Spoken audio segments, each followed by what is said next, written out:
This is Ian with Build Brothers. Going to go ahead and do my digital inspection here at 3810 Tomahawk in San Diego. Going to start here over on the side of the house, and what we're looking at is the overhang, the eave. The eave is made up of, let's see here, fascia, and then the starter board is the tongue groove that we see in there, and then these are rafter tails. We do have considerable wood damage on this home. We can see that this corner is totally caving in, and the way that these eaves are built along the side of this, or the rake of the home, there is no structural supports. It's just that decking that's holding up this piece of fascia.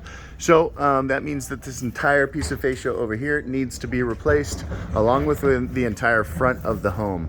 There are little rotten sections on each of these pieces, and we actually get a better look at them by coming up in here, and we can see where the fascia meets the shiplap pretty much all the way down is all rotten. So all of that is going to need to be replaced.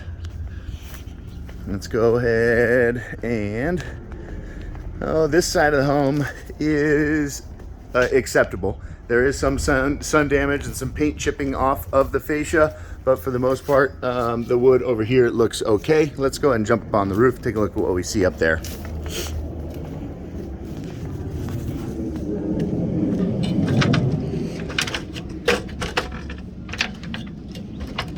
We have an architectural asphalt shingle, and first thing we notice is there must be several layers of roofing material up here because of how wavy and kind of lumpy this roof is. And so what happens is the more layers you put on an asphalt shingle roof, the lumpier and lumpier it gets. When you combine that with a low slope roof like this, you start to get this cupping that we're seeing right here. And this cupping actually creates a U-shape, creates a spot for water to sit on these shingles. And so basically that means that this roof is going to fail long before it should, just because it was not installed professionally. So although these shingles on the north side of the home still look halfway decent, there's still a lot of granules intact, not a ton of fiberglass showing through, but because they were installed over so many old layers, it is creating problems.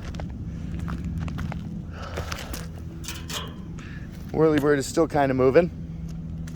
So on each of these penetrations, we see just this big giant buildup of mastic or sealant around them. What that tells us is that when they added the additional layers of roof to this house, they did not re-flash any of the penetrations. They reused the attic vents, and that's not the professional way to do it. Just an indication that this roof was poorly done. Over on the back of the house, we do see considerable wear and tear on this roof. We start to see some fiberglass. Some of the roof looks shiny. That's the fiberglass. It's just general wear and tear. And we do see a lot of granule loss. And then there's a seam right here that's catching my eye. Uh-oh. So this is either wind damage or a bad nailing pattern.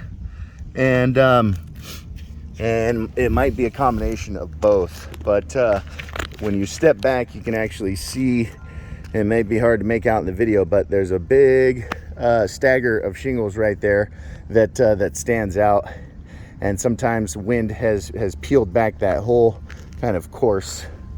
We've got a low slope addition off the back of the house, and this is modified bitumen torch down roofing material back here.